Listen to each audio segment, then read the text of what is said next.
I think when we start a conversation with a financial institution and that asset manager, there was a clear demand for like a new asset to be distributed. And with Web 2 and the traditional finance, there are some limitation on what you can distribute using a typical financial instrument.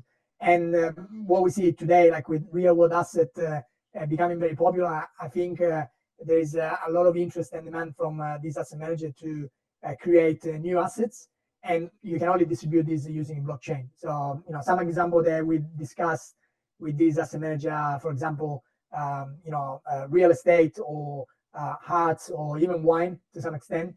If you think of these real asset, traditionally they've been transacted as a whole piece. You have a real estate, a building, or you have a painting that gets exchanged between buyers. But with tokenization and with blockchain, you can actually tokenize this asset, fractionalize and distribute in to different investors. So I think there's an appetite for new assets that can increase the asset under management for traditional asset managers. So they're all looking for new way to increase their mass and their asset under management.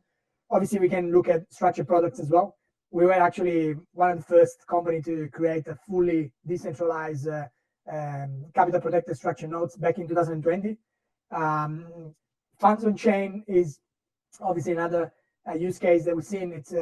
It's something that it's probably easy for financial institutions to test because they are very familiar with the process today of traditional funds. So what we're working with, some of the financial institutions, including Deutsche Bank, that's one of our partners, is to tokenize an existing fund and use the blockchain more as a distribution vehicle rather than an issuance. So that this way we still retain the legal and the ownership in the traditional world. So we remove the risk from smart contract and a new technology that's still not really battle tested for this type of use case, and we use the chain as a distribution. So I think it's an interesting use case to start with. So we start using the blockchain. We distribute not with different chain, and we can fractionalize also the type of funds that we can build on chain. Then obviously with blockchain and tokenization, there's unlimited possibilities. I think the approach the financial institutions are taking is it's very cautious. They want to try with something that they're familiar with, funds and financial instruments that are simple, before they obviously go and explore other type of assets.